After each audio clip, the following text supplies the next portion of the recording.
All right, what's up, YouTube?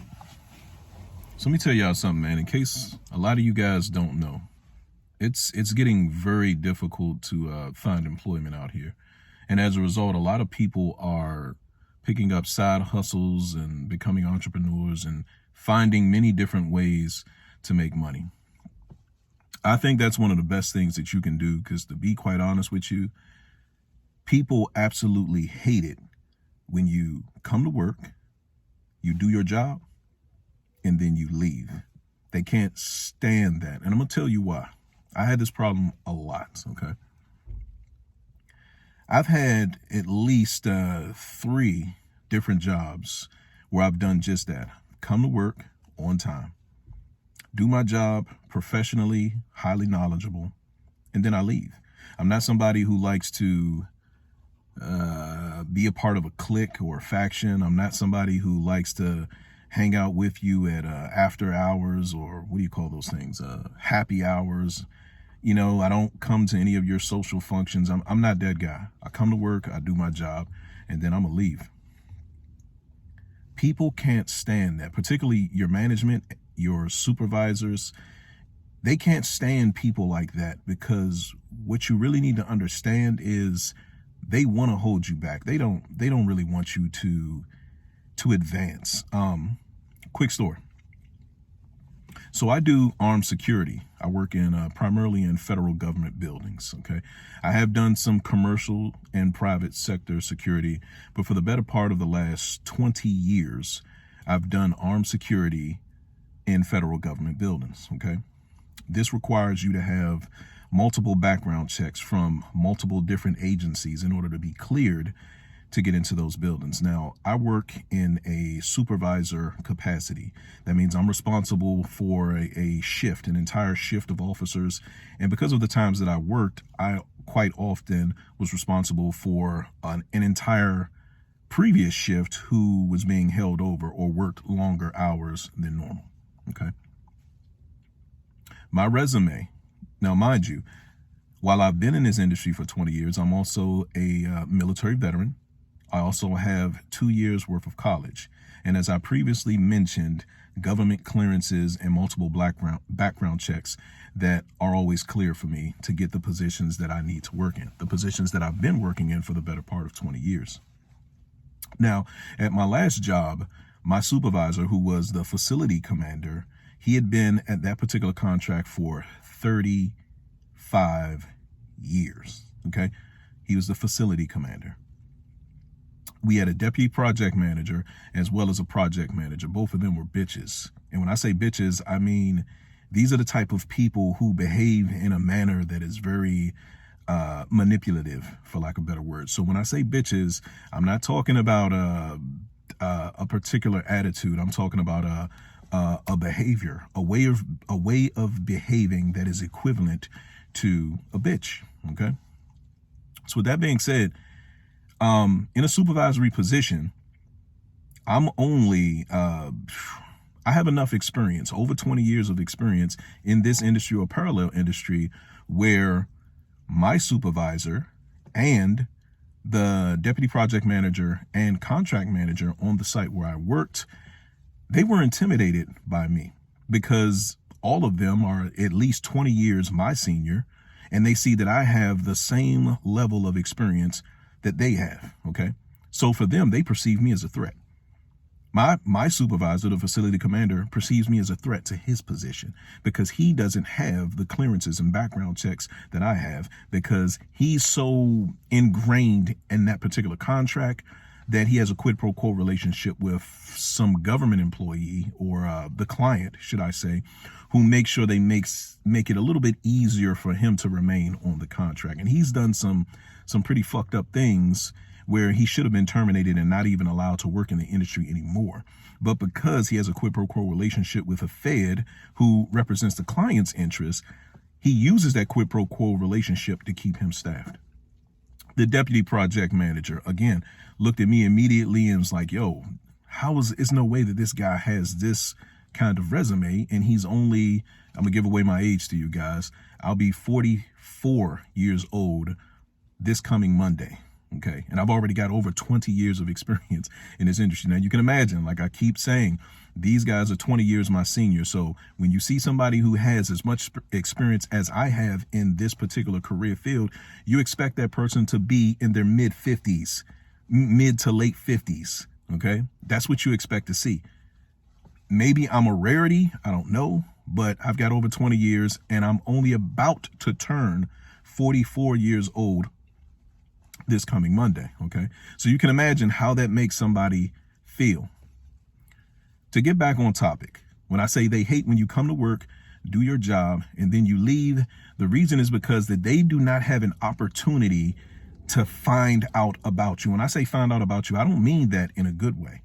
Your supervisor, your management, they're not looking for you to interact with them so that they can determine whether they like you or not. Believe me, they've already made a decision about you based on the qualifications that you've met for the job that you're working in. They've already made a decision about you. In this particular case, these guys already knew that I was a threat to their position. Not only do I not take off of work and show up on time, I'm very knowledgeable about my job. I'm very professional about my job, and I don't get myself involved in any cliques. All of the officers that work for me, they understood what was expected when I was a supervisor on duty, and at the same time, they respected it. Now, I would still have everyday conversations with these officers. We could talk about sports. We could talk about life experiences, television shows, you name it, the typical stuff that people talk about at work. I can do that with my officers, and it was cool. I allow my officers speak freely, like a barbershop conversation. However, all of the officers that work for me understood that when I'm a supervisor on duty, you have a job to perform just like I do. So long as I don't get questioned by the client about why you were not performing the job that you're here to perform, you and I are going to get along fine. They understood that. They respected that. I did not micromanage my officers, and that made the other supervisors and management hate me because I had such a good relationship with the people that I supervised and not a relationship of a dictator. You know, I'm not somebody that's going to micromanage you. I'm not barking orders at you. I'm going to come around. I'm going to sign the paperwork that I need to sign. I'm going to make sure that you have everything that you're needed to perform the function that you're meant to perform while you're on my shift. And I'm the supervisor on duty. And outside of that, I'm not going to bother you so much. I'm not standing over your shoulder. You understand the job. If you've been doing the job for at least a year, you understand how security works. It's all the same thing, regardless of what contract you're on. You know, that's the only thing that really changes is the contract that you're on, maybe the management and the supervisors that you have. But your function in the field, it is always the same. Here's what I mean. As a result of my relationship with the officers that I supervised, the facility commander, who was my direct supervisor, he couldn't stand me. You know what I mean? And it took me way longer than expected to recognize that this guy couldn't stand me because of the way that he did it. He's very manipulative. If he has an issue with you, what he likes to do is he likes to create confusion that will directly affect you to try to see how you're going to respond. He likes to elicit that emotional response from you. I'm the consummate professional, so I'm never going to exhibit my emotional responses at work. Okay?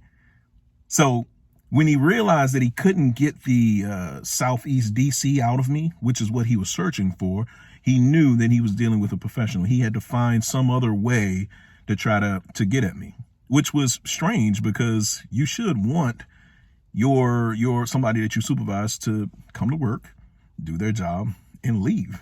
Not be involved in any cliques, not involved in any factions, not show any favoritism to any particular officers. But no, these people want you to hang out with them. They want you to discuss your personal issues with them, what's going on in your life, so they can have in their perception some type of leverage over you.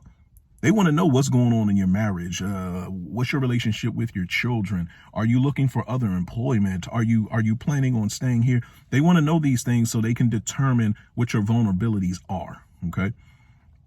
And when you come to work, do your job, and you leave, you're not giving them an opportunity to know these particular things. They have to take you at face value, and they don't want to take you at face value. They've already created some type of perception about you in their mind. So they just want to kind of reinforce whatever negative perception that they've created of you in their mind based off the fact that your qualifications are as strong as you are. And I can tell you guys, and for those of you who have experienced a similar issue, I want you to leave that in the comments section. If you are professional, you are qualified to do your job, you're professional at doing it, you show up to work on time, if not early. You're not somebody that's taking off all the time or making up all these petty excuses why you're not coming to work, and you do your job to a T, and at the end of the day, you're gone. You're not letting anybody in your personal business. These people will hate you because, like I said, they are looking for any type of negative information they can find on you to use it as leverage. If they find out you're highly qualified for the position that you're in, they also realize that you're highly qualified for many other positions that you may apply for. They want to know, are you applying for other jobs? Now, they ain't going to ask you that question directly. They're going to try to figure it out by different means, but they're going to want to know if you're applying for other jobs. And if you are, they're going to do their best to try to either, one, have you terminated before that other job comes through, or two, they're going to try to ruin the opportunity for you to get that other job. And I've seen that done as well. It hasn't happened to me, but I've seen them do it to officers that they terminated before. Okay. They want to know what's going on in your marriage. They want to know what your monthly expenses are. They want to know all of these things so they can try to tie you to that particular job. And they can have some type of leverage over you because they believe that if they can tie you to that job, then they can treat you any kind of way that they want to treat you. And you'll be almost forced to accept that negative treatment because your options are limited. That was never the case for me, but I can assure you, this is what they're doing. So believe me, if you're the type of person who comes to work, you do your job, and then you leave, you can forget about it. These guys, in very, very few instances, are they going to like you. Now, I don't want to sound misogynistic or even sexist with this next comment, but the only exception to this is if you are female. If you are a female, 9 times out of 10, there is a male supervisor or some male in the management staff that has, at a minimum, taken a liking to your aesthetic or your physical appearance. And in his mind, he will try to use his perceived authority to get closer to you. And if you just so happen to be like me, you come to work, you do your job, you leave, you're not a part of any clique or faction, you may get a little bit farther because he feels like he can isolate you and have a better opportunity to achieve his objective. Okay. However, if you are a man, and I don't mean to pat myself on the back. I am 6 feet tall. I am athletically built. For the ladies that may be viewing this video, drop in the comment section whether you believe I'm attractive, I'm cute, whatever term it is that you guys use to determine the attractiveness of a man. People are often intimidated by people like me in the workplace, and it's just as simple as that. I'm not sure if there's any way around it. As I said, that was just one of many different stories where I've experienced the exact same thing. Like, you get there, people automatically think you're just another body to fill a post, or you're just another person to fill a position, and then they come to realize how professional you are, how knowledgeable you are, and they recognize immediately your ability to climb the corporate ladder, to go far, to be promoted, and they immediately become threatened 9 times out of 10 because they are not qualified for the position that they are in themselves. They're probably in it because they have a quid pro quo relationship with someone else, maybe someone in the corporate office, maybe somebody who represents the client's interests. So they're in that position not because they're the most qualified, but simply because they know someone. And then somebody like me comes along, or in this case, it could be somebody like you who comes along, who comes to work on time. You don't take off. You do your job. You're very knowledgeable about it. And then you leave. You are going to be perceived as a threat. And they know it subconsciously because they're not qualified for the position they're in, and you are.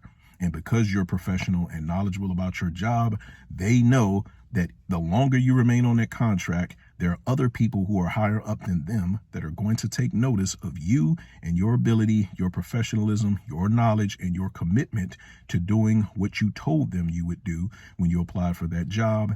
And they now are concerned that you can be bumped up into their position, or quite possibly a position that is higher than them. They will always perceive you as a threat, and they will want to find a way to minimize that threat or neutralize it. And the only way they have, if you are somebody who is knowledgeable and professional, is by using their influence with whomever it is that they know at the corporate office or at the client level to have you removed from that contract. They may change your schedule. They may give you a schedule that they know conflicts with your personal life. They'll do as many things as they can. If you like overtime, they'll limit your overtime because they're trying to push you out. They don't like you because you come to work, you do your job, and you leave. And you're more qualified for the position that you're in than they are qualified for the position that they're in, and they perceived you as a threat. Guys, I've got many other stories that I'm going to be bringing here to the channel to share with you. But for those of you that have viewed this video, please do me a favor. Go ahead and hit that subscribe button. Tap the like button on this video and comment below if you are a male or female who has had a similar experience in the workplace where you come to work, you do your job, you're professional and knowledgeable about it, you leave, and there are people at your job, whether it be your coworkers, your supervisor, or staff management, that do not like you, and you have not given them any reason for it at all. This has been The Real Rayhan. Thank you guys for viewing. I'll see you guys in the next one. Peace.